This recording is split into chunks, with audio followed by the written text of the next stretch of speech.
tickets, they're $10 a piece. You have a table of 10, you have to serve that You know, we table. might have to expand the seating here. I told her I would. This is gonna be fun. I ain't Ready? telling nobody.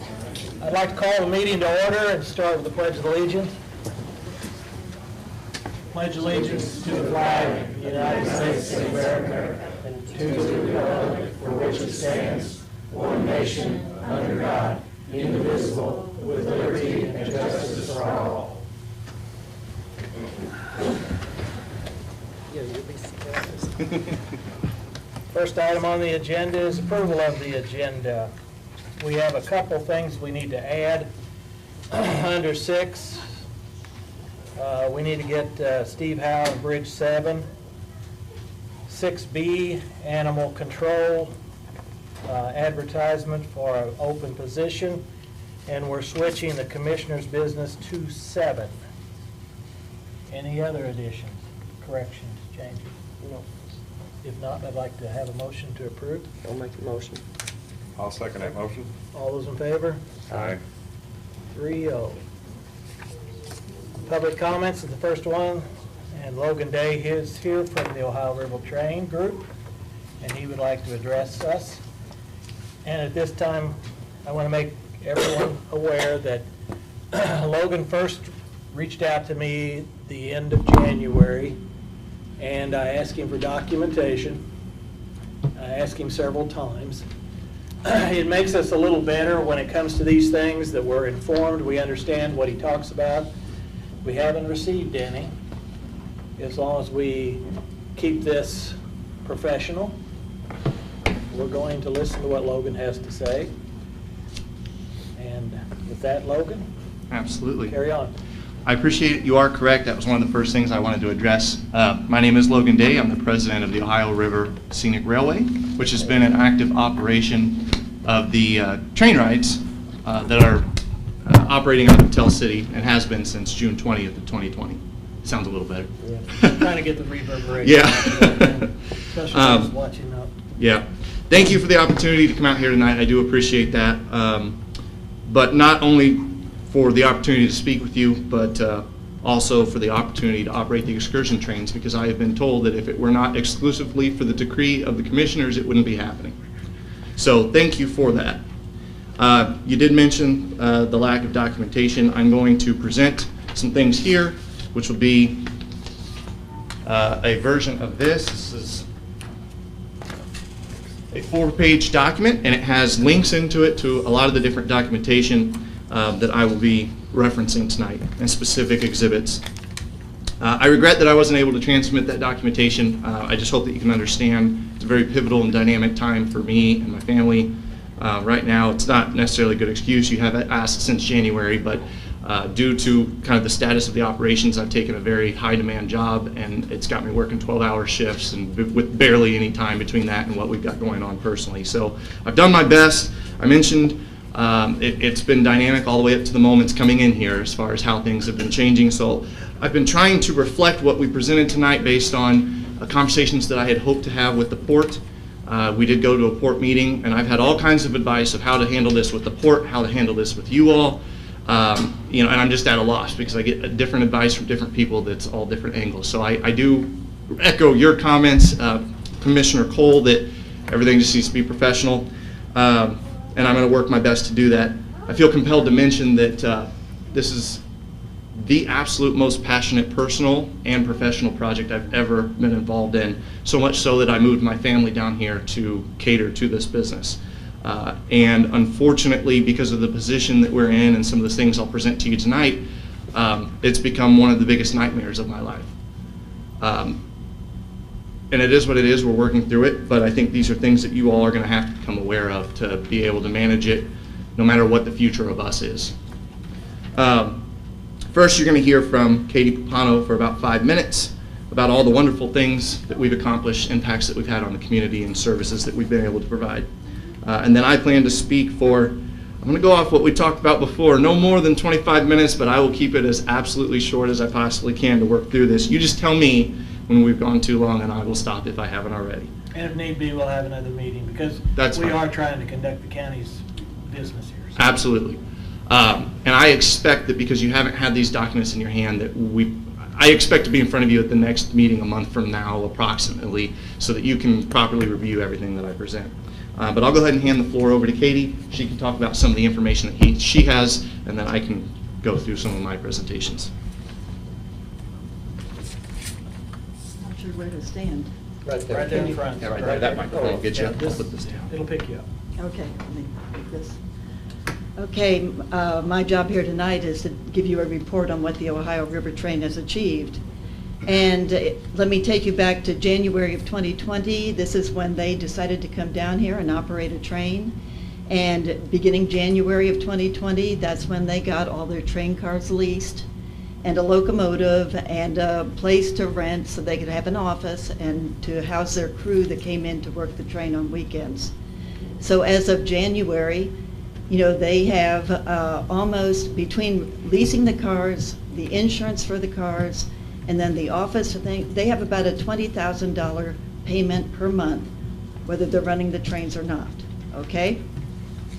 February comes, same amount, another $20,000 that's gone out to maintain the lease, etc. Then March came, and this is when the Easter rides are supposed to happen, but instead COVID hit, and everything got locked down. And if you remember, nobody knew, this was whole new territory for everybody. So nobody knew how long the lockdown was going to last. And by the way, when you lease train cars, you don't lease by the month, you lease by the year. So they're still tied into this $20,000, May, $20,000, June, $20,000. There are $120,000 in payments for that year already without a single ride. On June 20th, the lockdown was lifted, and that's when they had their first train car rides. Now, by state order, you had to social distance. So at no point for the rest of the year could they fill their cars at over 50%, because you had to distance everybody. There was a surge of COVID at Thanksgiving, if you remember, and from that point on, it was 25%. So for the Christmas rides, where we could have filled every seat, we were locked down to 25%, capacity.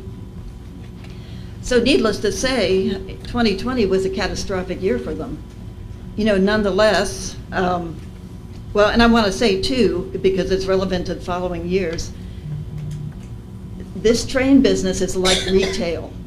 Okay, you go for a lot of your year holding on, and then your lucrative time is October through Christmas. That's when the Halloween rides are, that's when all the families come out, and then you have the Christmas ride starting in November. And that's when, you have the big crowd.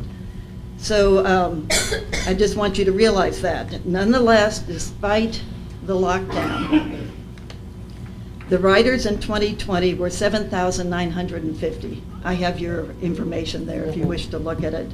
You have what I'm reading off of. The ridership in 2020 with the lockdown and no more than 50% and 25% at the end was 7,950 riders.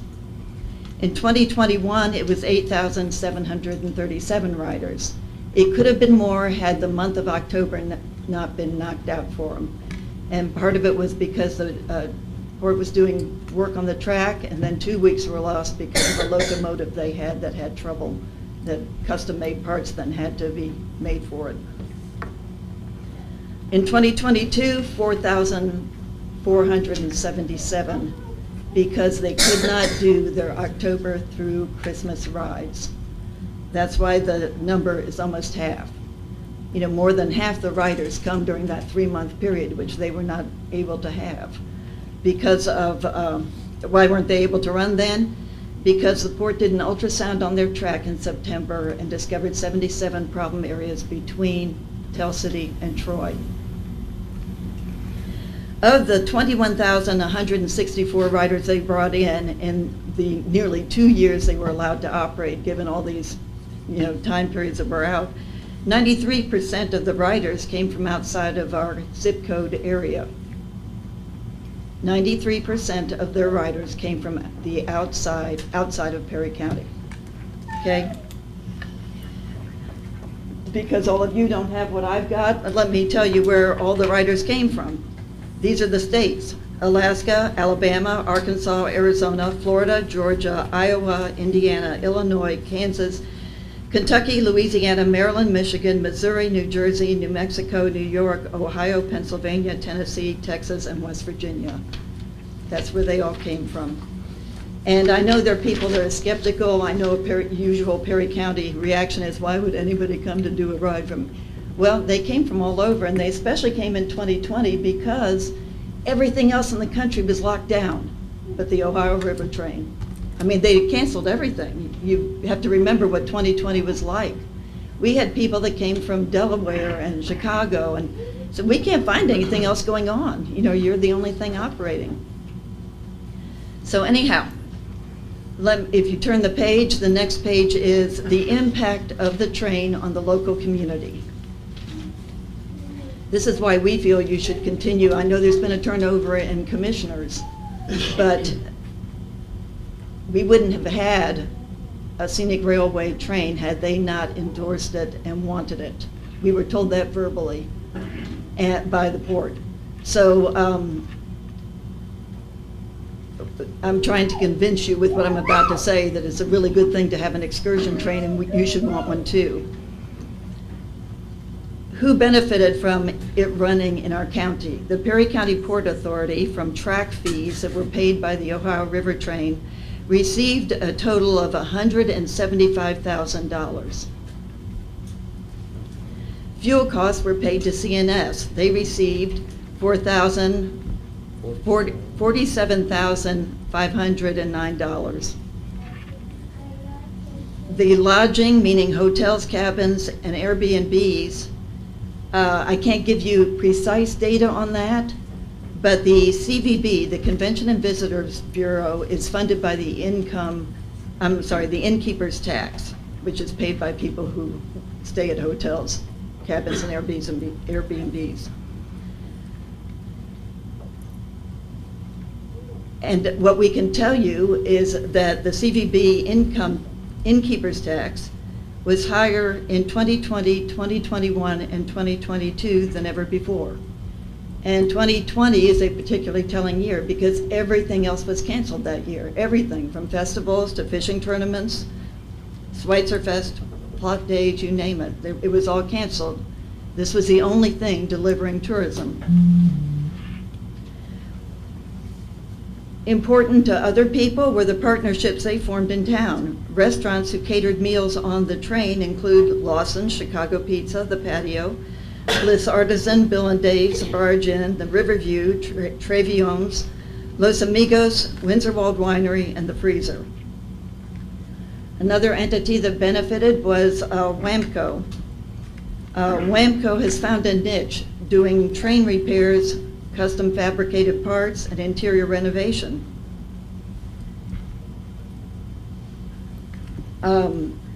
And also the Tell City Culinary Arts class because they did all the Christmas cookies for the Christmas train. The rides offered. You know, I just want to show you that your imagination is the only limit here. The rides offered included Mardi Gras, Valentine's dinner and comedian entertainment, Easter rides with egg-hunt and games, Cinco de Mayo, wine pairings, a dinosaur train. We had a high school prom on the train, simple rides to Troy with musicians, alcohol, drinks, and snacks. They had cowboy rides with the professional outlaw troupe and shootout, engineer camp for adults, a Girl Scout sleepover using sleeper car, lounge car, and dining car. And this was a stationary event at the depot, but then the girls stayed on and rode the cowboy ride the next day. River to Rails. This was a partnership with with Paddle Perry. And the paddlers paddled to Troy and then rode the train back. And that was an amazing event. I was heading north on 37 the day before, and every car that I passed coming the opposite direction had a kayak on its roof. So this was definitely an event that brought people in from out of town. We had the pumpkin patch rides for October, the haunted train ride, which was helped by local police, Veterans Day rides, which was free rides for veterans, and Candy Cane Express rides, that was the Christmas train that left from Tell City to Troy. It had, you know, a story, and then Santa and milk and cookies and all that. And then there was Santa's Junction, which was the stationary train event we pulled off this year when we could not have the regular rides because of the track. And that was located in Evanston on a rail spur. You know, we had hoped, you know, there are lots of entities and towns that had hoped to partner with the train if it stayed and could continue rides. One being the Regional Arts Council, who had hoped to do murder mysteries on the train and use the train for their Harry Potter event, you know, where the kids could come to Hogwarts on train. So that's my report on what the train did and who benefited. I'd like to give you a little bit of history. This is going to lead into what Logan's about to tell you about our relationship. And here I'm wearing a Scenic Lincoln Way hat. I'm a member of the Scenic Lincoln Way. It's a not-for-profit 501c3 corporation. And we were formed, our mission was to link Perry and Spencer counties by rail, water, and trails. And we've been concentrating almost exclusively since 2014 on rail. And we had an extremely good relationship with the Port Authority. Alvin Evans sat on our board. He knew about trains, none of the rest of us did. And he was the one that got us train cars in 2016. And we had 3 rail cars that came up from Tennessee. We used the Port Authority engines, we used their staff, and we, the Scenic Lincoln Way and the CVB worked the rides. Okay, and it was kind of hard on all of us. I mean, we're all volunteers. It was particularly hard on the port because their engineers have to worry about hours behind the wheel or throttle or whatever, the way airline pilots do. So, I mean, it was straining their ability to, do their own stuff. In 2017, the port helped us get a place-based investment fund that built the rail spur and the loading ramp behind the depot. And the port came through with matching money for the grant. So, I mean, again, they were firmly on our side. 2018, Alvin put us in contact with the Indiana Transportation Museum in Indianapolis. And they were the ones that ran the Polar Bear Express trains that Christmas. Okay, they were trying to franchise it, and that's what they did.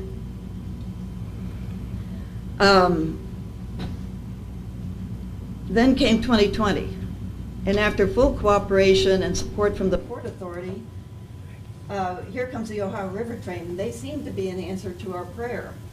They have the cars, they have the locomotive, they're going to plan the programs, they're going to advertise, they're going to work the rides, they have their own crew. Suddenly we aren't in the, we're not having to do it. We being the CVB and the Scenic Lincoln Way and all that, and we're thinking this is great.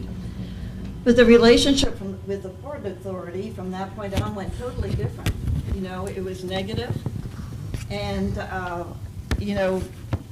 can we do this? No. Can we do that? No. And at one point, I asked Alvin, because I went with Logan to a meeting, and I said, Alvin, you used to be on our side. What's happening? It doesn't seem like you want an excursion train anymore. And his answer was, the county commissioners want an excursion train. You're a headache to us. We don't want you to fail, but we'd be happy if you weren't here. And Logan stated at that point, we're hoping in the future you make more money off us than you do your freight rides. Anyhow, why the change? And I think I can answer that. I think it's their track. I think suddenly they're afraid to have an excursion train on their track with the problems that they've got. The old 77 problems between Tell City and Troy. And I want to leave you with one other statement.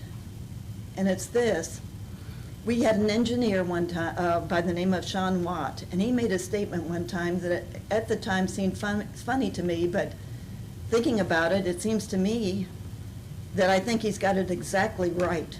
And his statement was, The problem with the Port Authority is that they're a quasi-government entity, and they think in terms of getting grants rather than doing routine maintenance. And I believe that's the truth. And I believe it's caught up with them. And I know they are trying to get a big grant to fix the track, and I truly hope they get it, because at that point, that's what's going to work. But I think that's what caused problems for the Ohio River train. And I'll turn it over to Logan now. I realize I have a slightly smaller balance of time left. Thank you You're very much, correct. Katie. That was a little longer than Thank you, 5 Katie. minutes. So I'm going to try and just get to the relevant points. Not that they're all relevant, really, but, well, sorry, and I realize you all in the room aren't going to be able to see that very clearly. Turn that on. This is the document I handed out to commissioners. Like I said, I'm going to have to skip through it quite a bit here. A lot of the beginning points, okay, so I'll start with the future of the train. Here's the issue. This is the third iteration of a passenger train that's been tried, and it's on the brink of failing, if not already past that. And I'm fearful that if we don't all collectively become aware of what the issues are and how to overcome those, that the community will never get this back. A lot of the points below are just rehashing what Katie had said. We had more than 19,000 visitors from around the U.S. that came outside of Perry County.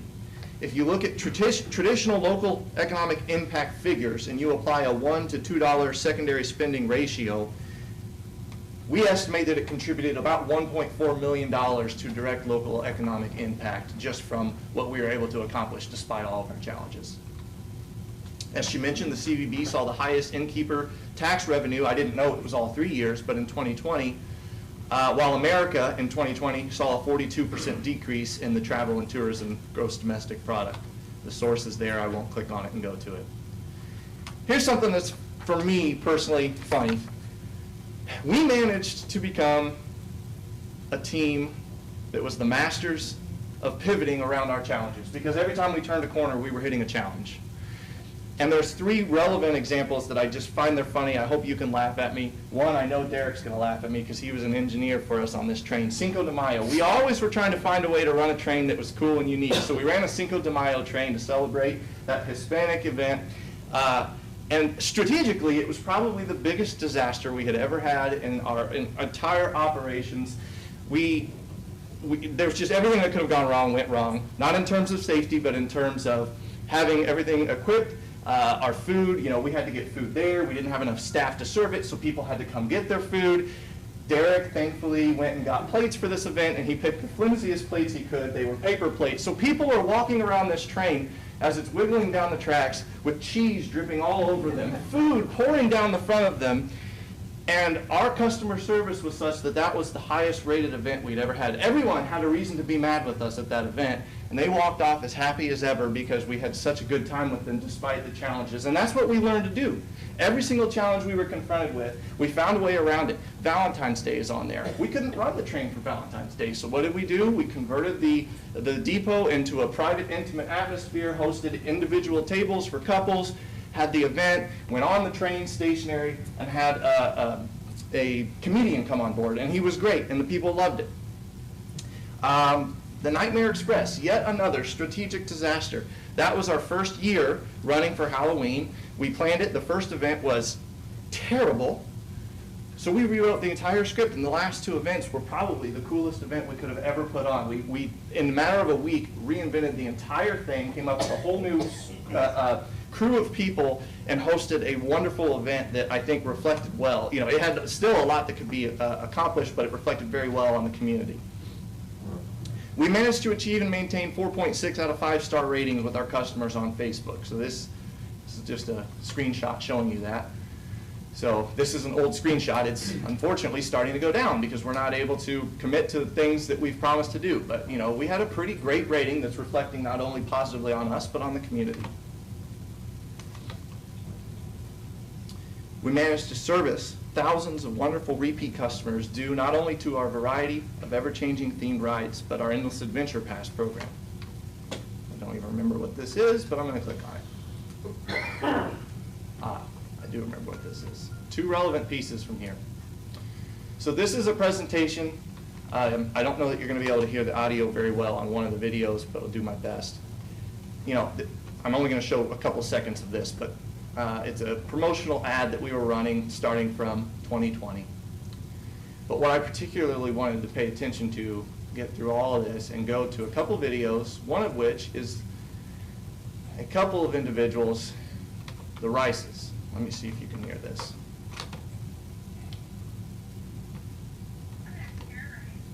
Nope. All right. I'm going to cut off the video, and the audio is going to come through my computer, and it'll probably come out a little bit louder. Barely.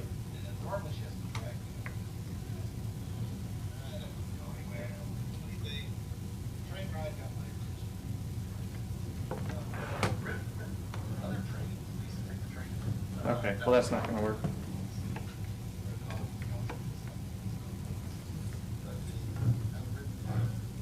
Well, I apologize. Okay, so the point is, this is a couple that came back, and Mr. Rice there said this was one of the best kept secrets, not only in Perry County, but in his opinion, in the entire United States. And then they loved it so much that they were frequent visitors, came back, and offered to give us another interview on our Mardi Gras train. Hello, we'd like to welcome you to our home. You can hear it a little better there, I guess, for the commissioner's sake. Tonight, doing the Mardi Gras train ride. My wife Karen and I are celebrating our 7th wedding anniversary. We could go anywhere we wanted to, but we chose to come here. We really enjoy the train, don't we? Yes, it's been a blast. These train rides are wonderful. Really enjoying it. It's got to be the best kept secret in the area. I do not understand why everybody hasn't been on this train already. So I'll spare you any more trying to make the audio work, but if you want to turn the lights back up, I can wrap this up as quickly as possible here. Our success never did or will occur in a vacuum. If we bring these people here, oh yes, My retina is appreciated. I can be, yeah. The only reason I keep it up is just to present this document, but I'll make this available to other people afterwards that follow us on any of our channels. But our success never happened in a vacuum. If a visitor rode our train, they were contributing to the local economy. There's no question about it. 93% of them came from outside of the town. The River to Rails event, which I would have liked to have shown a video, but it was absolutely spectacular. I don't know if anyone had the opportunity to come and see that, but the riverfront in Troy was lined that you could not walk up to the riverfront because it was nothing but kayakers, all down the ramp and to the water, and then they took off and went to Troy. And the video does it a lot of justice, but again, technical difficulties here.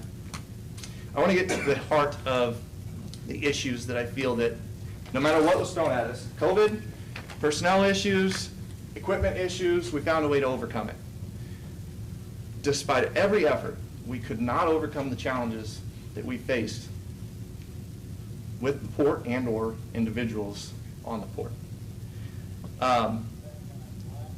The operation seemed most severely restricted in obstructions by actions and statements by the port CEO, who I'm to understand is no longer the president or CEO.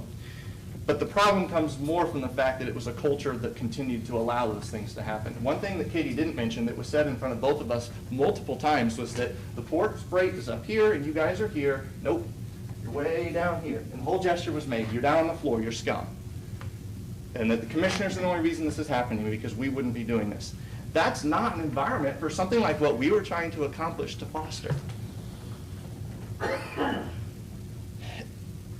And it's hard for me to talk about because it brought tears to my eyes to be watching these videos today and be thinking about what we were doing to the community, doing with the community and bringing here and not having a welcoming atmosphere where we needed it most. Like I said, this is 4 pages and I couldn't possibly get through it in the time that needs to be, but I want to see if I can find the one thing, if I had to pull one out of this that was the most important. It would be a private meeting that I had with the CEO, and here it is. So this is an email. Again, I wish everyone could see it. If you I can send you links to this document. You can go and click on all of these and review that. Yeah. Yes, So, that would help us. so I'll give you the link. You can open every one of these. This particular document has names redacted because it's people that were referenced in the email who are not part of the public body, and they probably don't want to be part of this, private businesses. But there's a few redactions in there. But overall, out of nowhere, we were told we couldn't well, from the start, from the get-go, we were told that we couldn't operate in Spencer County. Our operational plan from the beginning was to operate across this entire line, and while it quickly came to it came to our attention that we weren't going to be able to go over the bridge of the Anderson River, not having access to Spencer County was severely detrimental to being able to do anything profitably with this railroad. So we worked really hard, and the first sign of issues was an email that came from the CEO that said that because my family, and it was in slightly different words, and I can read them exactly here, you'll have access to the document, but because my family chose to move to Spencer County, the port's not inclined to be, to help us to succeed. So the exact words is that as long as the expense and the effort of the Port Authority is not recognized by the actions of those owning and operating the excursion, I doubt if this expense and effort will ever be expended in Spencer County. I've not informed the board or the commissioners of the probability of your decision to support Spencer County through property and personal income taxes while depending on Perry County to provide continued support, but I'm concerned that when I do, and I'll have no choice, the resulting actions may be much more unpleasant. To me, that feels like a threat, but that's where the start of issues occurred. And I would say, no doubt, every issue we ever ran into was us having access to Spencer County. We'd fight for it, we'd get it, the goalpost would move. We'd fight for it, we would get it, the goalpost would move. And that's where I get to this other document where, again, after we did get ability to run over there, we got another email saying that we were not going to be able to operate. There were 3 reasons. There were track conditions, which we were aware of and that they had previously allowed us. In train operations, it's just like roads. If there's a pothole in the middle of the road, you don't run through it, you run around it. Ideally, to preserve your car. If we identify issues, there's precautions you take. You run slower. There's all kinds of things you put in place. But we were restricted from running. And in this particular case, we were told that because there are missing signs on the road, stop signs and yield signs, that we were not able to operate in Spencer or Perry County anymore until that was fixed. So I found that so concerning and absurd that I requested a meeting. This is a 3-minute audio, and I can end it after this. I know that the CEO's voice is going to be difficult to hear. I'll pause it and I'll repeat what he said. And if this is going to give me technical difficulties, then I may just stop here. Okay, here we go. Because it's that issue combined with the stop sign and yield signs. We're gonna have to address that issue. He said we're going to have to address that issue. Well, yeah, because I feel like that affects you guys just as much as us. He agreed it should affect their train as much as ours. That's Katie Papano, who's in this meeting, asking the questions. Expressed.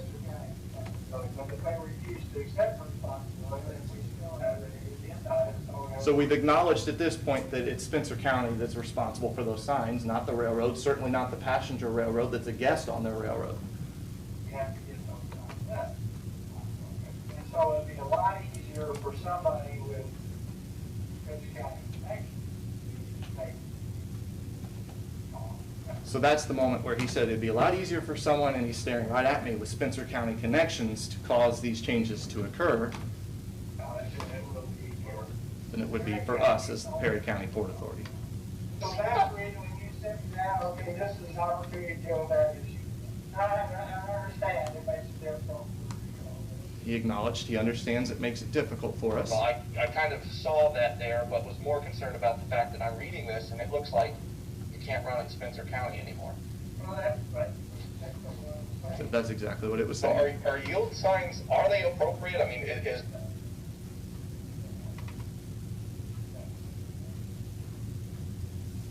well, I like I said, that's the concern that I have, is that, you know, it's,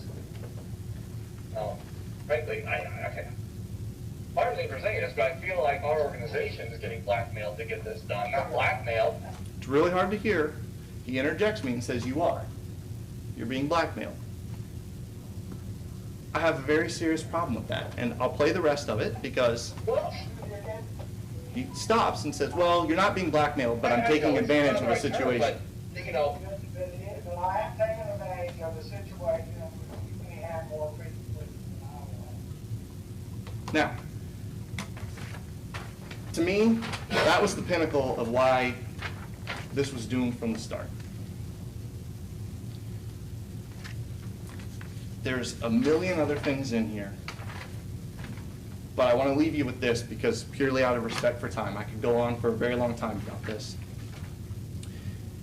You all, as the commissioners, are the last hope for anything to ever function here like what we were doing again. I don't see how it could ever be us again, and I hate to say that, it pains me. And like I said, I understand that this individual has taken a different role, but will still be involved in some way. But we attempted to approach the Port Authority last week and address these issues, understanding that if we could address the concerns there, that our conversation tonight could be totally different. That I could come to you and say, we've taken this up with the body that it most directly affects and who should have been directly responsible for it, and we have a solution going forward. I suspect quite a few people in here are supportive of the train, adventure pass holders. I don't know. Out of pure curiosity, is there anyone in here that's here specifically for the train? Okay. We have a huge amount of stakeholders, and this is just the start. We have 2,500 people that we're accountable to that we have to answer why we can't provide trains anymore. And when most recently we received a letter saying that we couldn't operate in Spencer County, this is the third time, and we planned 2/3 of our October, November, and December trains over there. And I asked why. And he explained 77 problems in Perry County, 3 in Spencer County, and I'm going, wouldn't it be easier to fix 3 problems than 77? I went along with it, and I asked, because the offer was made for us to be able to hold our pumpkin patch rides near the Troy Industrial Park where the Port Authority owns some land. The problem is the letter that he had just sent said we could no longer go across Highway 66. So I asked, how do you propose that we get there with our train if you've restricted us from going over Highway 66? And the statement was made, I'll get rid of that, with a sweep of the arm. So how much of what we've been dealing with was made at the discretion of this one individual and with no oversight of the Port Board? And more importantly, no oversight, not that it is your role as commissioners to oversee this, but you need to understand, if you want good things like this to come back to your community, there's got to be more oversight over what's occurring at the port. Because when we tried to approach them, you know, it wasn't the best of circumstances because that individual could not make it. A lot of this stuff concerned. That was not our goal to be there while he couldn't be there, but we needed to address it with them. And the moment that we started addressing some of these concerns about where did this $175,000 go, because we note a lot of track issues and we just don't know how, you know, we've seen a decline in track conditions because it has affected our operation year after year. Canceled rides, canceled trains. And hands went up, that's it, you're done, this conversation stops here. And that was the end of it. It was hot, it was heated, and it was done. And that wasn't the nature of the conversation that I wanted to have. And I know it's not comfortable. It's not comfortable for me. It's not comfortable for me to have to answer to 2,500 people why I can't refund them for their passes that they've paid for, because we were expending $20,000 a month just to try and keep our business alive so that hopefully one day we could get through to a day and operate what we promised. So I apologize. I think I've gone beyond letting my emotions get out of the clear, concise nature of all this, but there's a lot to unpack here. I'll make sure that you get the link to this document so that you can click on every single one of those links. But Indiana Code encourages that the Port Authorities foster and encourage participation with private businesses for the development of their facilities. I think there's a lot of room for improvement there because not once did we ever feel like a valued partner or customer of the port, and we fought for the right for everything that we ever did. I hope that you don't leave here thinking that you're powerless, because you have all the authority that you need to be able to do this. But what I do hope to be able to resolve, because we have a contract to be able to operate our carts, which is what we utilize for Christmas. Frankly, my family and a lot of people close to me don't want me to get involved with it, because this almost sunk me mentally too. But we have ways to get through, and I need to provide answers to my stakeholders. And I want to work in partnership with the commission to figure out how we can get through this. If you have any questions, I'd be happy to answer them. I know you need time to review it. I appreciate, again, your time in hearing this. It's not comfortable, but it's been an uncomfortable 3 years, despite how much fun we've had doing a lot of what we're doing. So, are there any questions that I can answer? Or I'll have a bunch once I read it. Yeah, once But we it's, get these links. And if there's one thing I can leave with, which I wish I would have started with, I don't want to suggest that that every interaction with the port has ever been bad, or that they've never done anything that was positive. They do work on the track. I'm concerned about the way that they have no maintenance program or no maintenance budget. I've asked them that in a meeting, and they cannot point to me where the track maintenance budget is. They'll be likely to point out things. They issued us a loan. They would say they gave us the money, but they issued us a loan to repair a locomotive. That's money that we owe them. So there were definitely things that were positive that helped, but good people can do bad things and bad people can do good things. And I don't think that any of these people are bad, but I think that the culture that existed made it very difficult for us to be successful, and we need to find resolution to that, and I'm hoping you can help us do that. So thank you. Thank you. Thank you, Logan.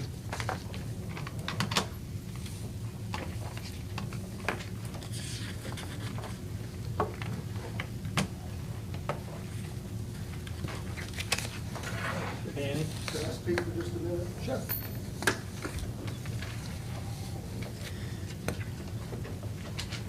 Well, I knew this was unplanned, Commissioners, so I'm going to try to be brief.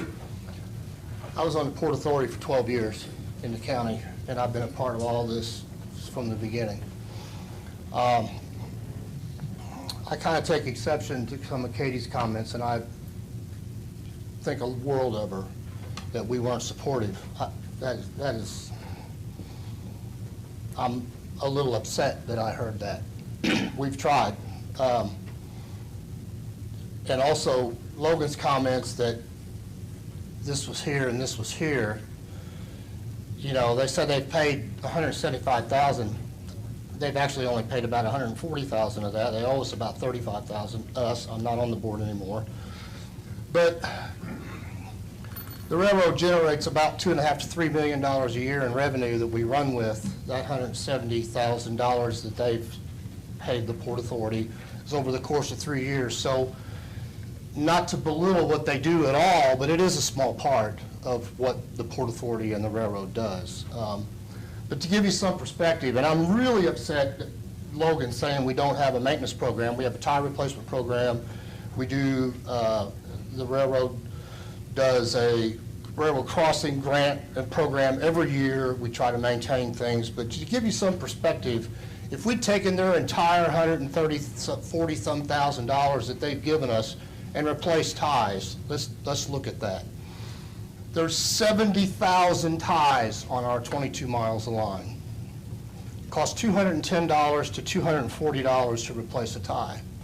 So that money would have replaced about 500 ties. There's 3,200 ties in a mile. We know the problems that they were dealing with, but we deal with it too as a railroad trying to serve industry, which is the primary function. That railroad, whether people understand it or not, is a lifeblood to the economic vitality of this county. Without that railroad, Wapaka's gone. And that's a true statement. We know that. He did reference the fact that we did actually give him $30,000, and there was no repayment program put in place for that $30,000. It was, okay, you're paying these fees, we'll just take a portion of that fee and pay it back. So it was money they were already giving us. So we did give them 30, as good faith. As a board member, there was some issues that come up, and we said, well, what if we, and I said, well, what if we help them fix their locomotive? And I'm like, oh, okay, well, what could we do? I said, so we worked that out, and we did give them $30,000. As far as shutting the train down, it wasn't shut down because of problems with the rail, although that was a very big concern. It was shut down because they owed us $35,000, and we told them, you need to pay us some money and show us good faith, or you're not running the trains. We restricted them to 5 miles an hour, but you need to pay us some money. And so that's what stopped the holiday rides, okay? As far as crossing into Spencer County, the board said you can run in Perry County or Spencer County, but you'll never take a passenger across the Anderson River Bridge. It will never happen. We're not going to do it. It's too risky. That's a 100-year-old wood structure bridge, and it's falling apart. We're not going to allow people to go across that bridge from the community. It's not going to happen. We had a derailment of our freight car, our freight train happen in a very isolated section of the rail in Spencer County. We hired a professional crew to come in, and they couldn't access it. It took them days to even get the equipment in there to get the train back on the track.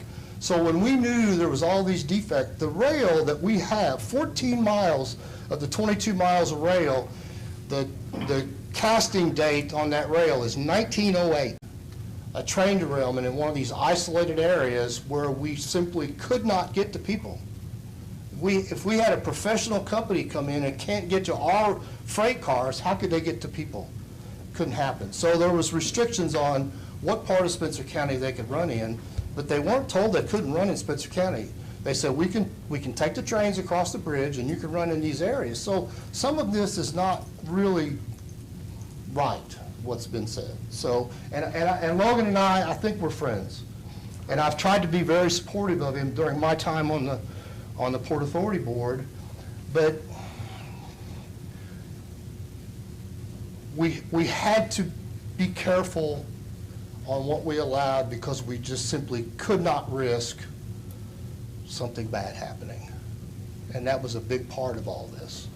You know, we're getting a new bridge. We got an $8 million grant to put that new bridge in. I think, if I'm not mistaken, the largest grant ever brought into Perry County from the federal government. We've applied for a Chrissy grant, which is a, I think, $12 or $14 million grant to replace the remaining 14 miles of our rail. When all of that gets done, that's going to change the whole situation. But that bridge isn't going to get replaced immediately. Once we got the grant, it's 2 years to replace it. You know, IDEM and Army Corps of Engineers all have a say in this stuff. It doesn't happen overnight, but it's being worked on. So I just wanted to say that not all, the Port Authority tried to support them. We really did. But there was limits to what we could allow and what we could do.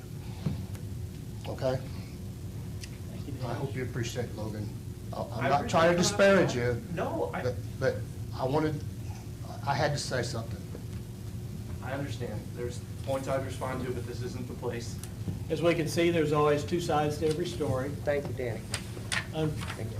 A lot of these issues aren't new. This is the first thing I can say right now. Old track has been old track. If you've seen me before, I always want to stress the details. Details matter. Details matter with a contract. Details matter between, you can always refer back to them then, and everybody understands the risks. And if the risks aren't acceptable, you don't enter into the contract. What it appears to me is it was a good faith effort probably on both parts to come in, think they were going to do something positive, and I hate to see any business in Perry County fail. I hate that. But details matter. And now we're seeing the consequences of as things come through this, you know, there affects both sides adversely. It's not a good situation. We'll read it, and I'm sure we'll have questions. But thank you both. Can I ask a final question? Sure. And I don't know how to strike it because We gotta get you on tape in case. No, that's fair, yeah. I appreciate Danny coming up, and yes, we did have a lot of conversations. I think there's just gonna be a difference of perspective of how we see different things. But my question is, where the buck stopped with me was an official, public official in a public capacity saying that they were blackmailing us and that was the reason in that instance that those prohibitions were being put on our train. And that's irrefutable. So I'm with you in the world of competition, and capitalism, private business. I accept the risks. Where did I put that document? There was a quote today. Oh, goodness. This is worth reading. You want to see where I put it?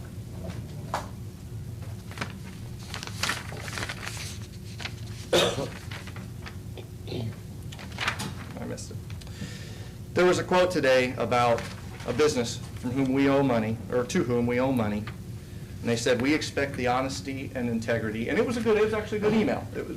We expect our relationships with other small businesses to be upheld with honesty and integrity. And that is an expectation. And that's an expectation that we had with the one official whom we were communicating and coordinating with and who was making actions on behalf of the Port Authority, in some cases without their knowledge and without their approval, that restricted and obstructed us from being able to operate the train. Other things we can agree to disagree on. We can maybe have a change and agree on that maybe it was different than we perceived. But that's one I have a very hard time in, and I feel that the county as a whole and the port needs to be thinking about what their level of accountability and responsibility is for that, because that individual represented all of you and impacted this. It happens, Logan. You're not unique because certain individuals will take on the role, and a lot of times the board that actually is involved with them is unaware. And we're struggling with that. Yeah. So, Well, thank you again. Thank you. And Logan, that was 52 minutes. I told you it was going to be just under 25. Yeah. Be sure and get us those links. Yeah, I will. I'll, Email everything to me and I'll do it. I will do that. Yes. Okay, the next item is approval of the minutes, and to speed everything up, unless somebody has a problem with them, I'd accept them both. I make a motion. I'll second that. Motion and a second, all those in favor? Aye. Aye. 3-0. Moving on to the payroll claims. Any discussion? No. With no discussions, I need a motion. I make a motion.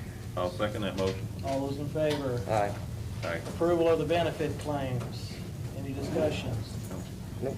I'll make that motion. I'll second it. Motion and a second, all those in favor? Aye. Approval of the advanced claims. I'll make a motion. I'll second it. Okay. All those in favor? Aye. One question I did have, Chris, you had payments to the Indiana State Board for $30-some thousand, and that is a bill that's in arrear for back 19, 20, and 21 that never was paid, correct? Literally, it said past due on it. Okay, I just want to clarify. What was the amount on that? It's 30,000 something. 36,000. Yeah. And went to who? State Board of Accounts, they started charging for auditing, and it was 3 years, we were 3 years in arrear. I don't know where the bill was or why it wasn't paid, but Okay. that's what that $36,000 charge was. All right.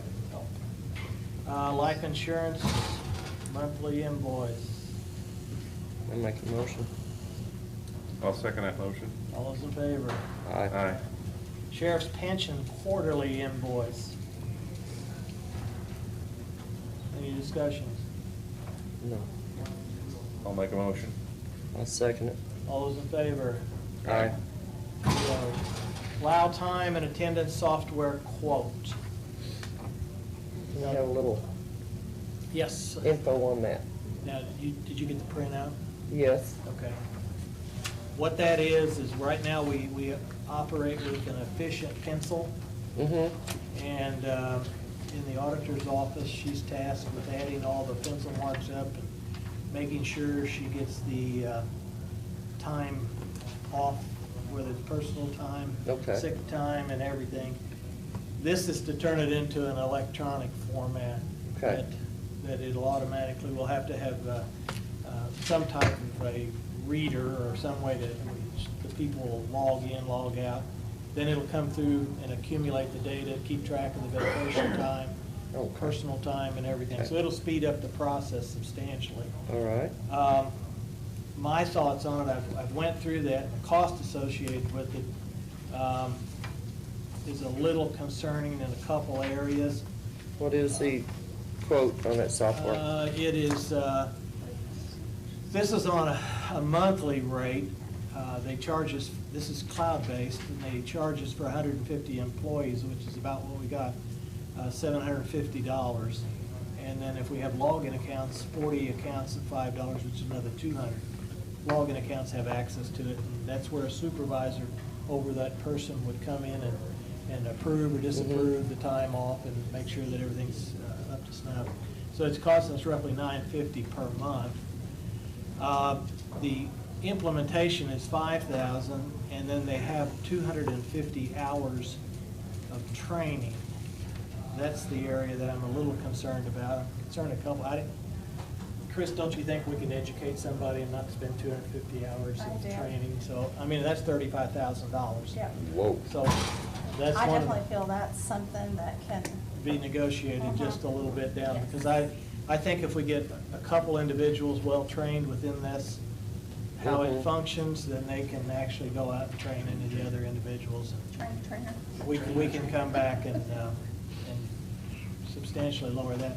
Okay. And then another thing is we have to decide what type of devices we would use to clock in and out, and they have a monthly maintenance and a I did purchase get price. that.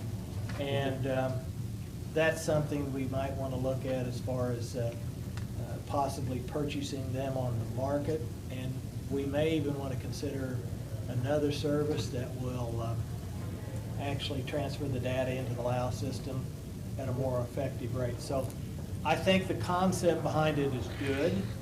I'm encouraged to do it because it'll really bring our level of HR up substantially.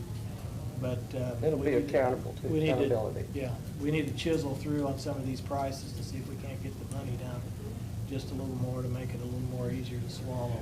I would suggest the option two, which I know we're looking at different options as far as getting in, and I know that Greg Jarbo and I have set in on some conference calls, but I would suggest maybe like all of your employees that are in administrative where they have a computer, you can do their computer as their login.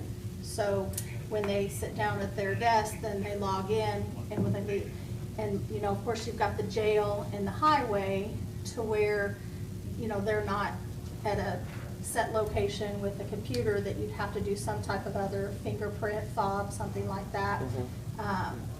Or you've also got the option of, you know, providing the fingerprint fob at the highway department and at the jail, but they can also do, if they choose, they can log in on their smartphone, and it drops what they call breadcrumbs, you know, as far as where they're at.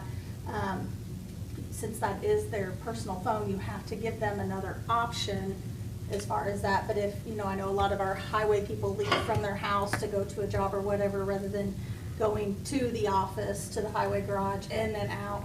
So that is another option. There's some options. So as far as cutting down on that, the computer login for a lot of your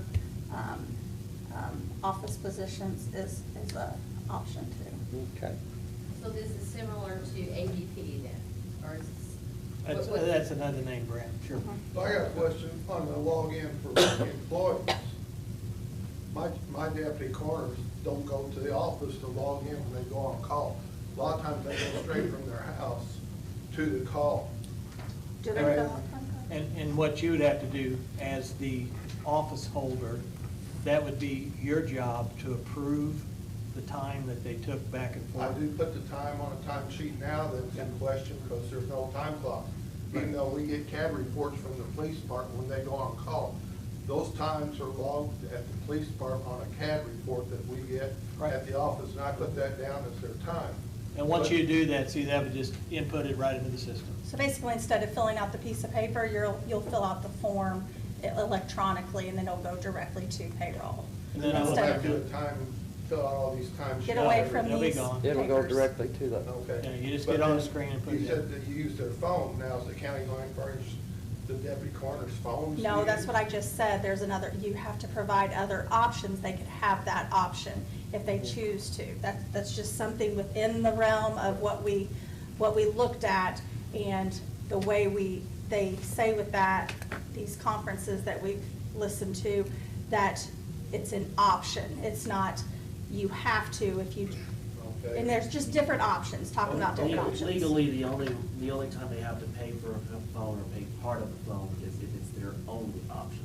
Yes. But that would not be the case here. Okay, in other words, when they're on the schedule, like if they're working a 24-hour shift, they come on at 4 a.m. in the morning, they can log on, they don't log off again until 4 a.m. the next morning?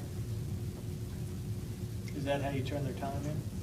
Their time, no, the time is just what time they go on a run, but they're still on the roster to work a 24 or 12-hour shift. I really honestly feel the coroners is gonna be a different.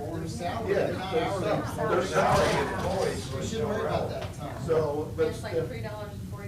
Yeah. So it don't have anything. No, that doesn't have anything to do, unless it's changed in the last 5 years. No, but I put down what time they go on a run. If they go out for 2 hours, I That's not put 2 necessary. hours. yeah.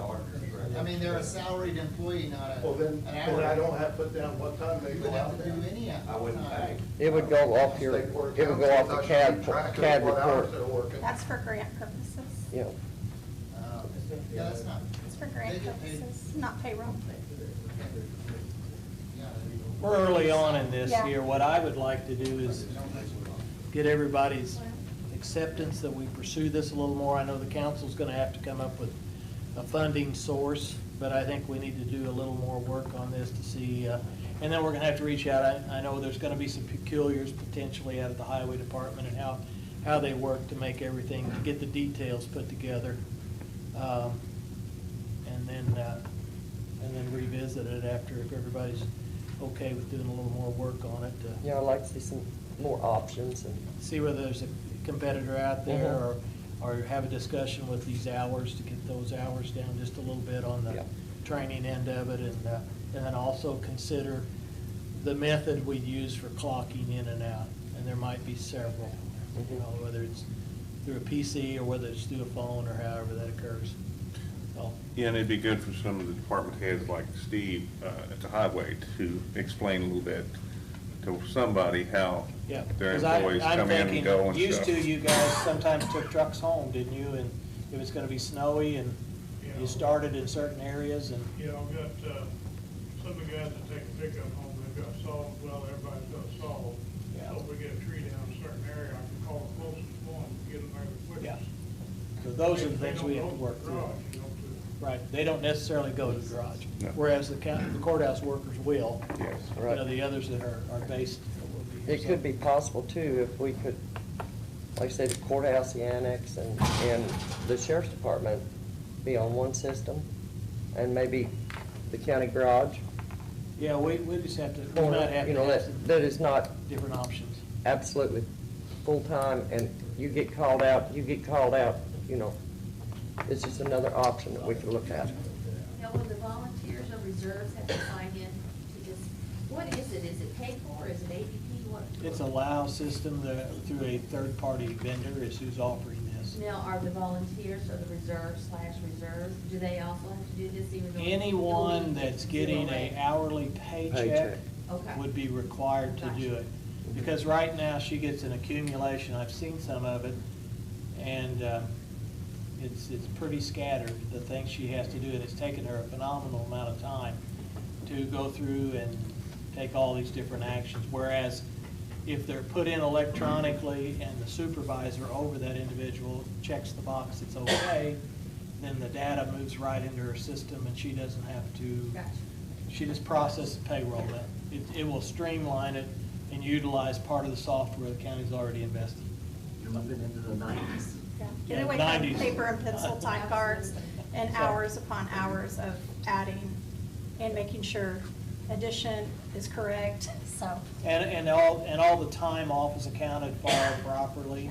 I mean, it's a challenge to keep up with that. Steve will have to get his calculator out, won't Steve?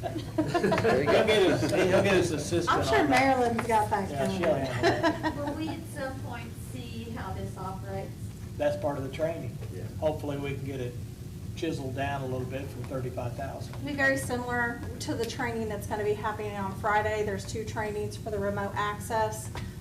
So I'm sure we would do it the exact same way as far as different trainings, yes. It should be I know fairly the first time straightforward. that I used ADP, it was kind of confusing, and, you know, the staff is, you know, volunteer, and so it sounds like it's something very similar. Not familiar with that brand, but it's not gonna be that difficult.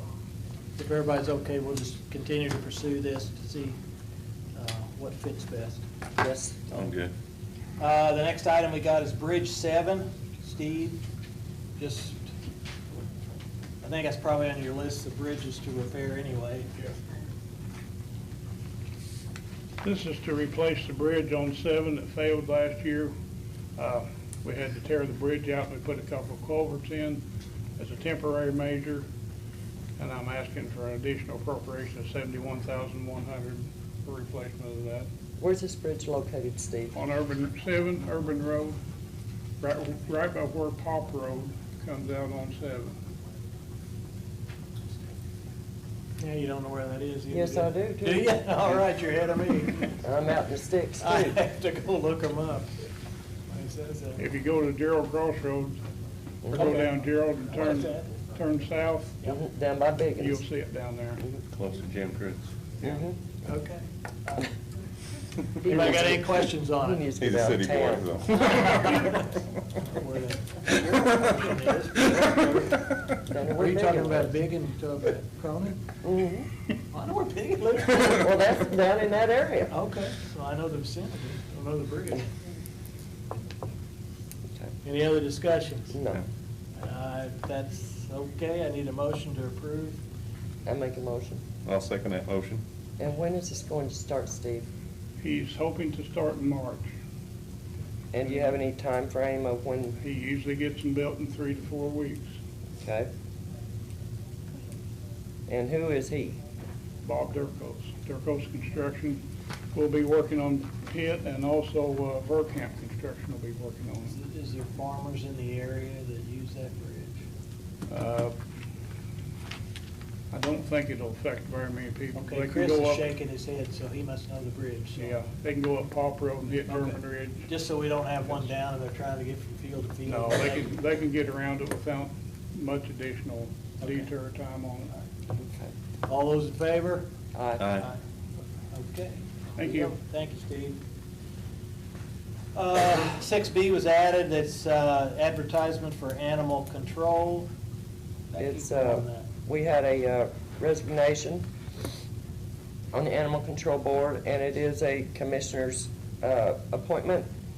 And I sent a certified letter to the individual that has not been at meetings for many months with no response.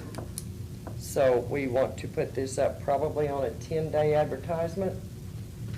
And When's our next meeting? Let's just have it due by that, okay, whatever that is. So, the Monday meeting? Yes. yes. Wednesday, March 6th. We usually put like a 6 weeks, but Yeah. This has been out here, and it's been vacant for some time. Yes. Just decided to go through the process to send them a certified letter to make sure that. I had no And then they didn't respond response. to that. It's an actual appointment. I think that it's generally a recommendation from, like, the Humane Society or Yes, something. yes, like that. So it is. I think they're well aware of it. Maybe- Yes, Jimmy's aware of it. Mhm. yes, and we brought this up in a prior meeting. Several. Yes. Yeah. So, we're just going through the formalities to make sure that Mhm. the person isn't still interested in being on the board. She's So- made no attempt. So, if we set it for the meeting due on the 6th, Mhm. that works. Yep. Okay. You're gonna have them due on the day of the meeting or the Friday before the meeting, so you have time to review them that week? If we end up with an overwhelming group, I'm gonna be surprised. Do you want to, It's kind of the way we had decided, the council had decided, and I thought that was the way you always did most of your appointments, was having them due on that Friday. how much where time you have is it time to gonna? review it. There needs to be a time frame instead of coming in right at the last minute. Yeah. Right. Yeah, you're right. Okay, let's have them do it 4 o'clock on the 3rd. Okay. That'll work. And we'll have them then by the Monday meeting on the 6th. So, send them out, Chris, it's right before you. Okay. The next one is bid opening on the Commissioner's Room video recording. Received one. And if we've got one bid here, I would put that to my head like Johnny Carson did, but nobody knows that joke. I guess a few would. Better put my glasses on. This is the bid from JCW LLC. And for the live streaming portion of it, there's a material cost $6,976.52. Labor cost of $5,060 for a bid of $12,036 and I think 52 cents. And then there's an optional for putting the projection system in that allows people to attend meetings remotely and then records it and makes it part of the actual uploaded recording. And that has a price of $2,029.29, $780 for labor, for a total of $2,809.29. So we're looking at roughly $14,045 and, let's see if my brain's working, 81 cents. And this Then- is this going to be everything we need? There's an optional TV. That's if you don't want the projector. So that you, instead of putting a screen and a projector, you put a TV instead. TV instead of the screen. I always throw that, if you ask for a projector, I always throw that option out there too, because it's a popular one to do nowadays. So The in other TV words, that would itself? save us $600 Yeah. roughly. Yeah. What's the better quality? TV is gonna be better quality. How big of a Smaller? TV? I believe that's a 7-inch, I think. Because if we do, like, if they do training or anything like that, or you get a larger group of people, if they're like me and This can't size- see, Oh, this size room, you'll be able to see. Yeah, Okay. that size TV. And the Yeah. question Okay. then it becomes fixed versus the other one probably was mechanical Retracts. that pulled it up and down. That's the advantage of the screen, is it will retract. The TV is permanent. and that's about $600 less. The TV's cheaper. Okay. Hey Greg, how's this work, like, if we use it in the future for like election night, can the people out in virtual land See see it? the TV better with the results or the? Well, you can do them side by side. So like if you want to, well, it depends on what you want to show. If you just want to show the results, you can literally just show the TV. If you want to show like the room and the TV, you can put them side by side. Split You talk screen. about Split YouTube screen. in its own, Greg, I think. Yeah. I think if Randy's asking if he wants to be in his house. Yeah. Will he be able to see what's on the screen? Yeah, that's what I'm saying. You could literally just see the screen itself, or you could see the room and the screen side by side. How would you want to do it? I think, I mean. Which that'd be which good. one would bring the best quality? Let's say Randy wants to see it from his house. Having a television or? Either one, you're actually gonna just get, it literally is, it doesn't matter because we're not gonna videotape that wall. You're just gonna put, Okay. you're gonna I'm just. gonna gonna actually be the take TV. the information It's gonna- that I'm sending to the wall to your screen. Okay, okay. So Just like depending this on the meeting. quality of your screen at home. That is correct. Will determine the quality. And this is going to have it where it can widen out with the council and come It can in be with mounted the. back there. Right. I highly suggest you just use a fixed lens, is what I would have 2 settings. Obviously, you're a smaller group, it would zoom in, and then on the council, it would zoom out, but just stay there. Okay. Not do this whole tracking people. It has the capability of doing that, but even in the best of situations, it's like a 1 or 2 second delay. Mhm. And you know how it is in these meetings, it's not one person talking all the time. Right. It would just be chaotic, so I would just do it fixed for a lot of these. And training on this, like, for It's us? or for- included in there, I put 30 hours in there, it's literally 7 clicks. And it's gonna be in a cabinet, once we get it set, so that nobody messes with the dials, so that we don't fight, just like this microphone tonight, Mhm. it starts the reverberation. I'm getting rid of all that stuff. The only thing I'm keeping is your 4 mics that are sitting up there right now, and that's it, everything else goes away. How many hours is it gonna take to put that system in?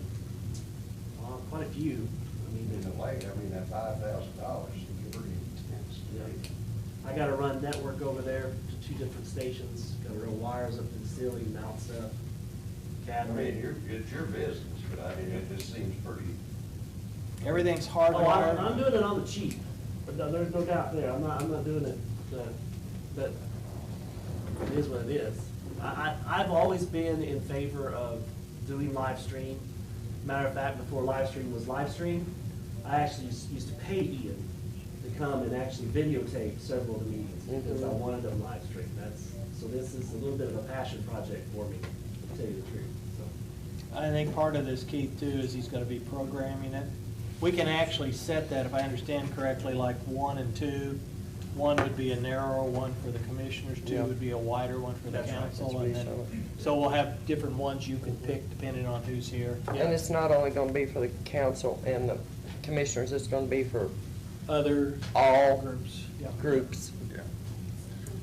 And then hopefully, as we try to record these things, like Chris is gonna have a training event, Yes.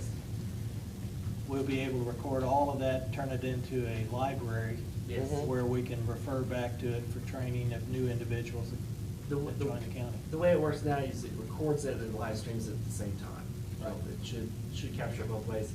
That way, if something does happen with the live stream, because everyone's small, internet's internet, it just glitches, you'll at least have the recording you can upload and all that kind of stuff too. But And individuals can do that, Al. Who wrote the specs? Greg did.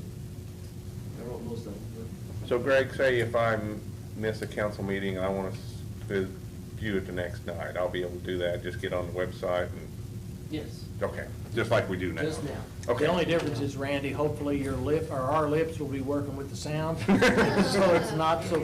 Well, I think it's kind of challenging. You sit there and wonder what everyone's And saying. gestures, and there's no Or you have to audio. listen to David H. Yeah, either way. So. Time delay is always the bear. It'll be a better quality, and then if you are in a location, you'll be able to participate if you can get to your laptop or something, you can Yes. call in. So the state now allows us to do that if you can hear them and see them, so it'll allow other people that possibly can't attend the meeting to attend it. So Right. it's a plus in that respect too. So, now the question is, we want to approve this, and it's going to have to be sent to the council, but what's our preference, a screen or a TV? Or do we have one? Or do you want to throw that over to them and let them talk about it, or how do we want to approach this? Well, if you're gonna be watching it live stream, all you're gonna see is the TV, correct? So, yeah, it'll be just for here, Yeah. for the people in the Yeah. audience to view it. Yeah. And the screen will come off a projector, right? What's that? If you did the screen? Yeah, if it's a retractable screen, there'll be a projector in this area right Yeah. here. Now, can I ask a question? If we did do the projector, can you hook up if you're doing a PowerPoint presentation, can you hook up to both the TV and the projector if you were to do that? Oh, I would only do one. No, either one of them. Would both of them be? Either one works, yeah, okay. that's neither here nor there.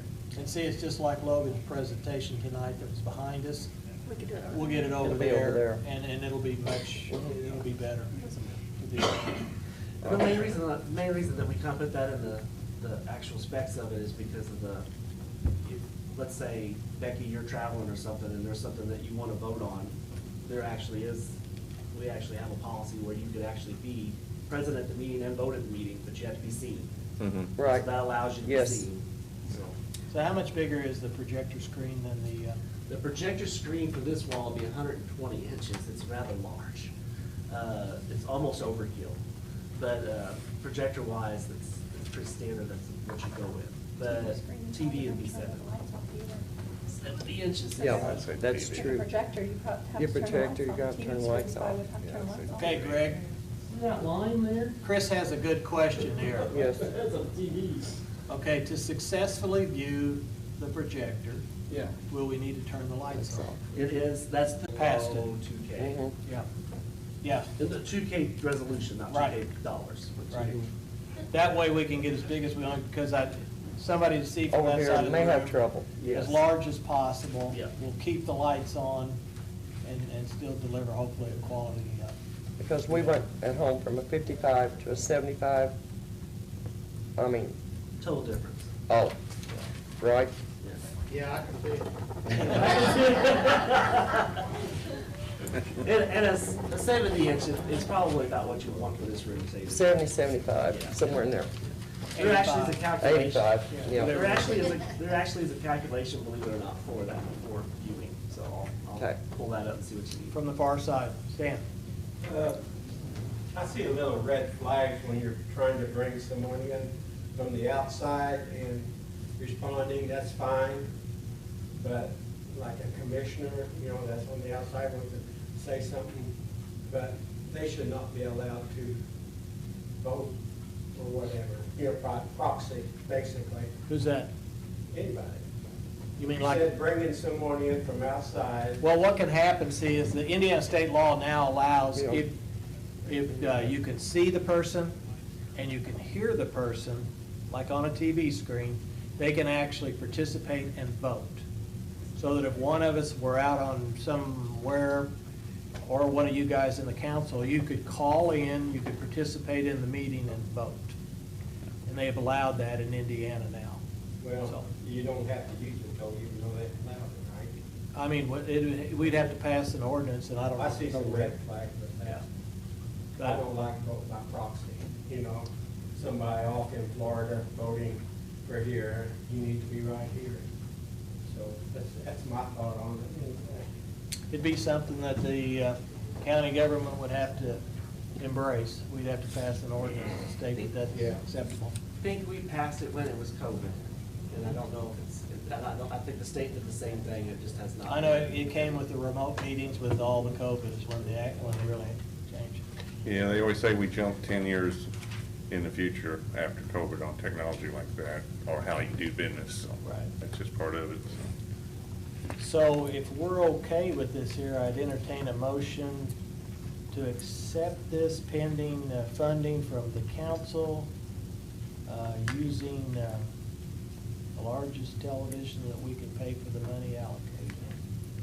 And with resolution, I mean, Yeah, it's Greg knows what I'm big looking one for. if you don't have resolution. I'll make a motion. We have a motion, do we have a second? I'll second that motion. How long will it take to install Any other this? discussions? I would say probably less than 30 days, to tell you the truth. Just Can you have it done by depends Thursday? I mean- Yeah. Yeah. Probably the longest lead time is probably, I would say the soundboard, but that's not, it's probably 2 weeks to get the soundboard. Okay. And you're gonna run all the cable inside of the walls, correct? Yes. Walls and ceiling, just nothing Nothing exposed. exposed. Yeah. And you'll have a cabinet over there that keeps it all in one spot, so. Okay. We got a motion and a second, all those in favor? Aye. Opposed? 3-0. We're gonna pass it on to the council. Make use of that camera. However many you want. That's totally up to you guys. It's your cabinet. The next item is the edit plan, and we just need to table that because I spoke with the attorney this evening. He's working still on wording to make sure we're in compliance with Indiana law. So we should have it, I hope, by the next meeting.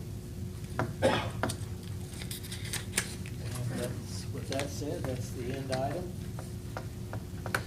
How's the lighting coming, Randy? That's a good question. They were supposed to have it in. It's not in here. But this was the week they were gonna put it in. So I'll have to check with them. Because they were Jail starting. done? Do what? Is the jail done? I don't know. They were gonna come in and do both the jail and the courthouse. I'm sure it was this week. So they may be later on in the week, but I'll touch base with them this evening. I presume that the status of the pole out here in the parking lot is leaking towards tonight. I've contacted, I've tracked down, it took me a little while to do this, but I tracked down the person that was involved in the accident, and they're insured by Farm Bureau, and I got a hold of the adjuster that's taking care of it, and they have a electrical contractor. They referred to a name, and he's supposed to be taking care of it, but I'll follow up with an email to her also, because it seems like nothing's happened. The adults appear to me, I didn't get out individually. You know, I don't know if we couldn't just take a piece of equipment and, They're gonna do it, you know, and if it takes, I mean, whatever, they bent that pole, so they're gonna re-pour that concrete back in there. I mean, it's gonna, we're not gonna let them get by with this partial. that's gonna be another, you know, that light won't be able to be, if the Bay Electric would get to the parking lot lighting, they'll have to just leave that light here. We don't have them doing any parking lot. I'm not sure the condition of the parking. What is Thought it was it? in Height? bed. Not parking here. It is over at the jail. All we're doing internally is the lighting here in the courthouse. So.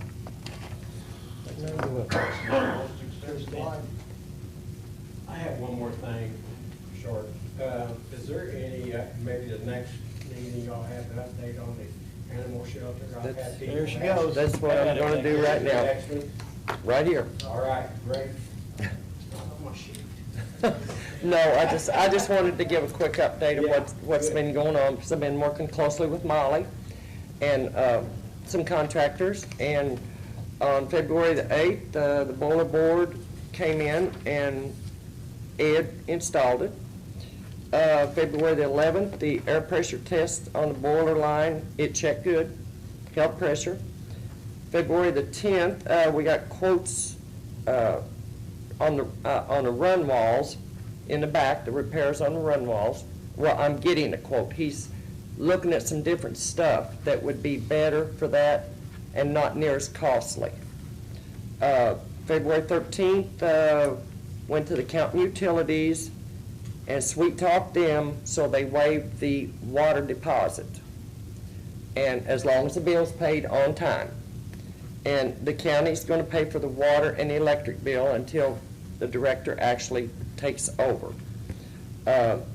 Getting quotes for power washing the building, possibly painting it just on the front side and the long side toward, not the flood wall side. That's never been painted, that's never been, nothing done to it. I do have 2 quotes for the guttering and the downspouts. Molly and I were there Friday, and we had 2 contractors there. One for the security door, which was Thomas Glass, and it's going to have the magnetic lock, and he's going to wire it in over to the door, behind the window for security, which I think is a very good thing. And while we were there,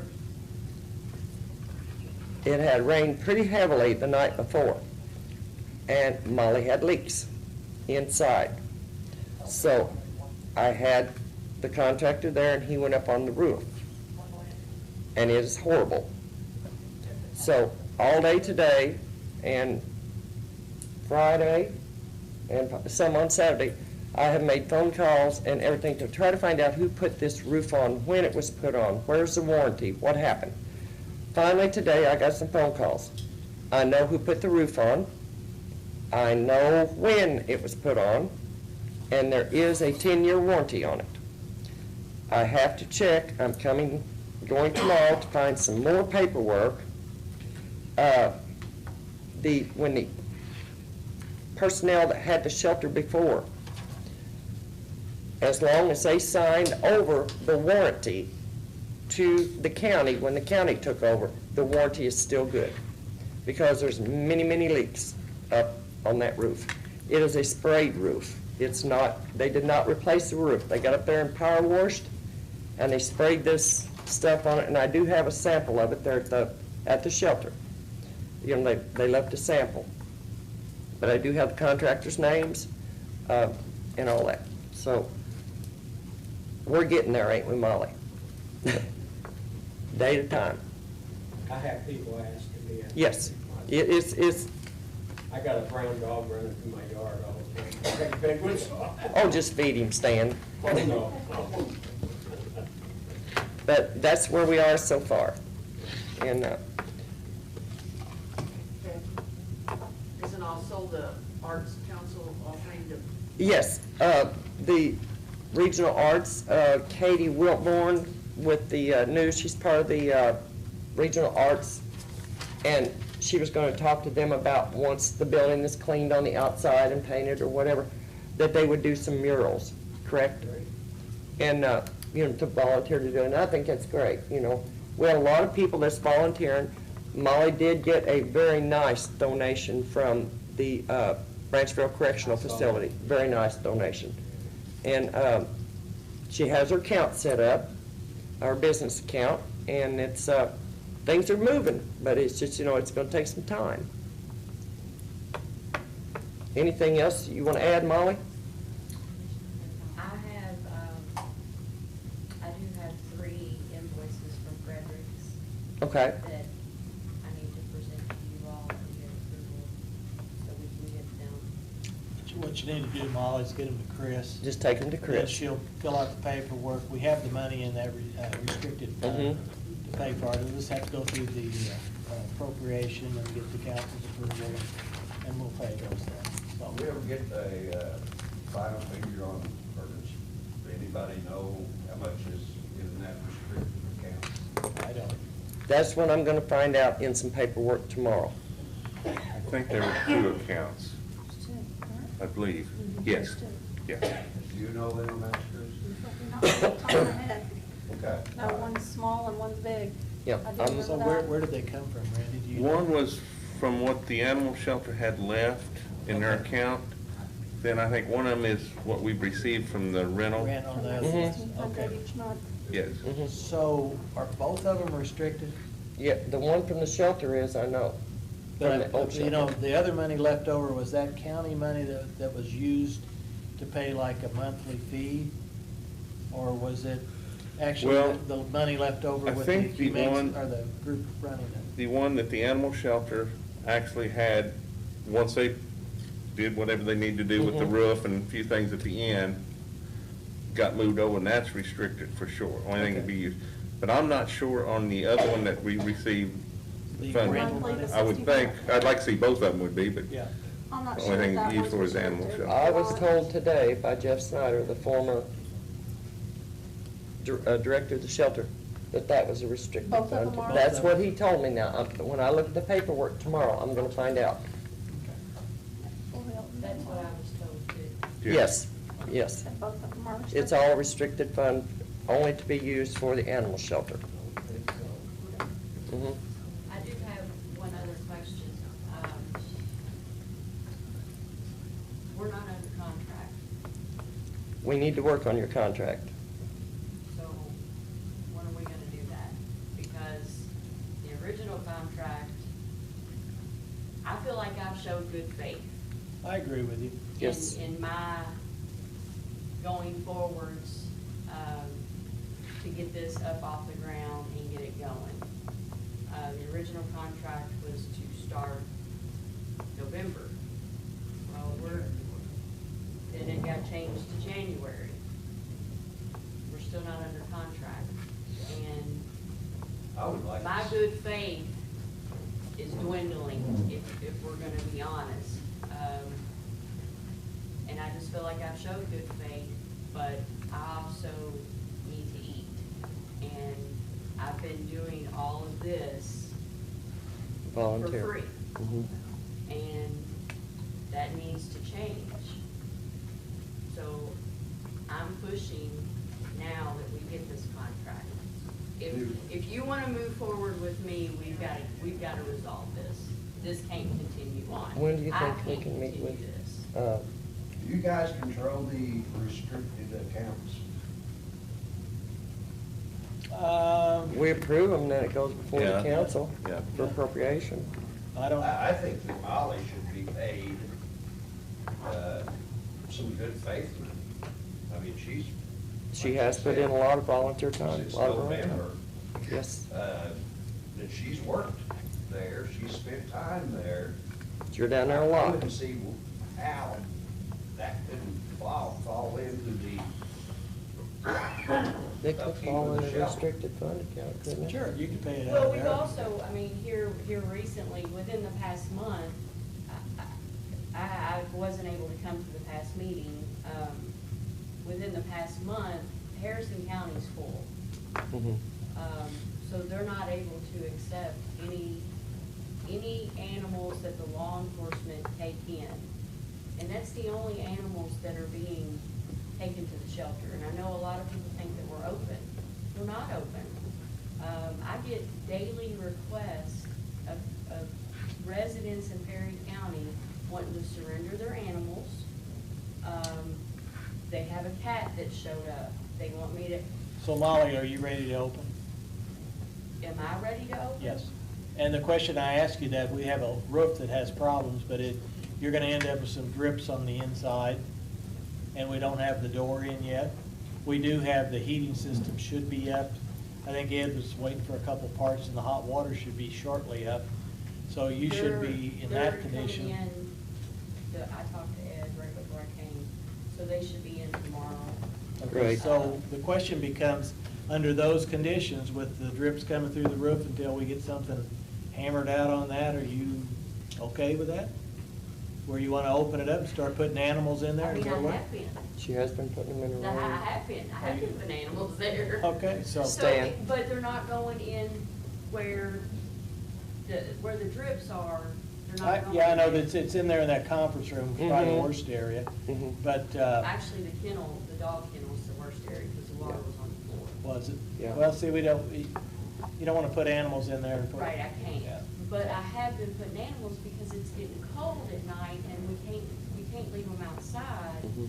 So when we get a call and I see that an animal's there, I'll go down there and I'll move them inside. If it's, if it's gonna get 30 below, or I mean, not 30 below, if it's gonna get 30 degrees, these inside animals, they're not used, and some of them were small. So there have been times now that Harrison County can't accommodate us, and I'm having to accommodate these animals Mhm. and try to relocate them home. So I've also been able to save the county money because we're not gonna be paying Harrison County. Well, it's to our community's best interest to keep a local animal that's potentially someone's pet Right. in Perry County versus sending them to Harrison. She has found a lot of owners Yeah. through So- social media and, Stan, what do you got? I agree with Keith, Molly needs to be compensated. Yes, she does. And we need to think of this thing as long-term, in case there's no Molly, there's no Stan, there's no Keith, long-term to keep this shelter going. Mhm. And I think that we really need to apply everything we can toward it, because That's why it's critical that we get the building up and maintain it. Yeah. It's gonna be a county building, irregardless of who's running. Exactly. So- Exactly. for the time she's already put in. Well, when we first started this, you and I had the conversation that our first priority was to get the heat in the building, and we've done that. Well, now when we've seen the leaks in the roof, everything else to me is side burner. The leaks in the roof, that roof's It's gotta got be to buttoned stop. up. Yes. Because if you don't button up your roof, your asset is gonna go. Yeah, no, there's several things we have to fix up there. So The question to me, becomes, that's first priority, then everything else. okay, the question becomes, do we delay the opening of the animal shelter until we get all these different items? Just like back there in the one area where the deteriorating drywall is. It's another thing that has to be addressed. I mean, we have several things up there that we need to fix. If we're gonna wait and fix all those, that's one scenario. Or are we gonna open up and fix them? Still, they need to be fixed, but maybe it'll be a period of time before the roof's addressed, in the back, different things, and the building's painted, and whatever else we're gonna do up there. That's the question as to whether we wanna open it up with having issues, or whether we wanna get the issues all buttoned up before we open it up. And I that's, think you ought to do the critical points of this, you know, as a roof, you know, maybe you can't have a leak, but then you know, you're always gonna have maintenance on this building, so. Sure. You know. But what it is, there's several places up there, and depending on how this coating and all this works out, optimistically, they'll come up and fix it. If it's not so optimistic, then we're gonna have another battle on our hands, and then if it's something to do with trying to force them to honor a warranty, that won't be quick. So we ask ourselves Could where we're going. we do what, like a temporary restricted, where Molly could use it? Well, I mean, we can. Well, she work on is some using kind it of- right now. Some kind of an arrangement where she Mhm. uses part of it, or however Right. we do that. I mean, something, Right. she has to be acceptable with what we're doing. Right. Right, as the manager, but I think to start with, I would restrict it and not make it publicly open until, you know. That's what I'm trying to say. And two, with that roof, if I remember when they put that on several years ago, and they was having a little trouble, they put it on a time of the year it was cool, sort of like now, it needed to be warmer. So we might run into that situation too, and I'm not sure, that'd be a good question to ask them, if it has to be May, June, or July before they put it on, because it gets some heat to make that seal. It was If a- completed in March of 2020. See, it was cool, and they were having trouble That getting it roof's to not seal. even 3 years old. So, that might hold up a little bit. Do I want them doing it? It's a Well, I know warranty, they yeah. need to honor the It's a warranty. 10-year warranty, you know, and don't worry, I'll be there. Hey, Randy, how quick can we get a contract signed or get it fine-tuned a little bit? I have to read the thing again, I've seen since then. And we got a different attorney now, he'll have to look You'll have at to it. look at it. Yeah. And then we also have to address the issue, right now 911, I think, calls Harrison County. So they have a They're holding protocol. off on that. But there's a protocol that they have down there, and we have to tell them what we want them to do with it. And if Molly's gonna take that challenge, then she needs to be up and running and not, you know, just maybe sometimes, maybe not, because they're gonna call A whoever. temporary run. And then we also, who's gonna get involved with picking the animals up if we have, that's another challenge. we have Harrison to County face. is in flux, so it means that 1 month they might be accepting animals, and then the next 2 months they may not, because they got a political situation going on. in Yes. Harrison County. Big one, okay? And so this affects us, because now where are these animals gonna go if she is limited, probably as everybody else? But I do know Harrison County's situation is in flux. So she's kind of chained onto the fact that well, they're not gonna take animals 1 week, maybe they will the next.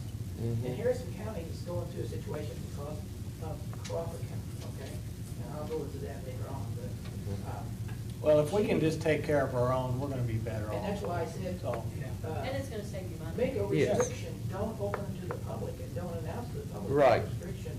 Right. So in case I get something that's emergency, and I know it's an emergency, I can call dispatch with a code that you give me and say, this is a code, then they know that they're gonna connect directly to her and she knows it's a green light because she doesn't wanna get everybody calling in. Mhm. But if I know there's a major emergency, so that I'll immediately call her and call dispatch. But there should be a Yeah. protocol, which is. that's the details that have to be worked out. Did you have a question, ma'am? Well, I was wondering why we expect her to work for nothing. Oh, We don't. we're not, we're gonna, Well, but I mean, you're saying she has to have a contract before she can get paid. no. I think she has a contract to operate the shelter, but as the discussion was carried out, we have some funding that's available, and she spent some hours, so we need to come to some kind of an agreement with her and compensate her. Yeah. She's no different than, for instance, Frederick Sheet Metal that's been up working on the boiler. Mhm. He took his time, his effort, he's got a bill for us, we're gonna pay it. Molly likewise has been doing other things up there, just as though we hired someone else to do it. So we should pay her. Yes. It's not a question, it's just the right thing to That do. you can send to the council from tonight's meeting to To where Thursday? you can get some money soon. Well, she'd have to kind of tell us where she's at. Okay. But, Tell us how much money you want. I don't think that's Hey, something we're that gonna was- start. that's wide open, That's a Mike. nice idea, but. How much money you want? That But I mean, you know, somebody open a new Yes. store, they bring people in and they're Yes. paid while they're getting that store Correct. open, but it's not open. Correct. I've been keeping track of my hours. Keep track of it, and we'll sit down and talk with you, and, If you don't get it approved tonight, you're gonna get it, you're looking at. Can she next month. talk to us after the meeting here? not legally. Oh, that's right. Do you have your hours with you? To shoot a figure at them, Well, where they can. We approve really what we need to could do is, advertise it too. We can, We just have an hourly rate, and she can get past that, and then she can get the hours to us. You're still gonna have to make a motion to pay. That's what I mean. But Two- you're gonna, it's gonna be next month before she gets. Yes. Things before her, so she needs to shoot a figure out now, if she Yeah, puts but some money now. in 2 days, Keith, you haven't advertised an additional appropriation. But we could have a special meeting next week. You can have one in 10 days after you Okay. advertise it. Exactly. But, So, I just think it's been wrong. I mean, we can have a special meeting. It takes 2 commissioners to come in here at any given time, once we sit down with Molly and come to some kind of an understanding. And, But you're here, I don't know if you present some figures. do you have your hours, Molly? Not actually with me. Okay. You got a ballpark. I do have a ballpark. we can come in here, I don't think it's a problem. Can you, either one of you make it at 12 o'clock, one every day? So we just have to Yeah. have 2 of us here. That's fine. As long as everybody's agreement with paying her. Yeah. It's just a matter of 2 people being available once she gets her hours accumulated, and then we'll go through the proper procedure to pay her, and Yeah. we can do that. There's one other option we can do, put her on a salary until we get the contract signed, and at that time, that salary stops. The only thing is how she becomes an employee. Correct? Mm-hmm. I mean, just say, maybe not a salary, just say $500 a month. Like a stipend. Yeah. Coming out of that special fund. That's more of a, like a contract arrangement or something, but I mean, that's something we could do. I'm sure that would be, I still think that if she would fall and get hurt or whatever, the county's still gonna be, so I don't think that would be. Well, if she falls, it's a county building, she falls, the county's liable anyway. Yes. I would think. First he wants to give you money, now he wants you to fall.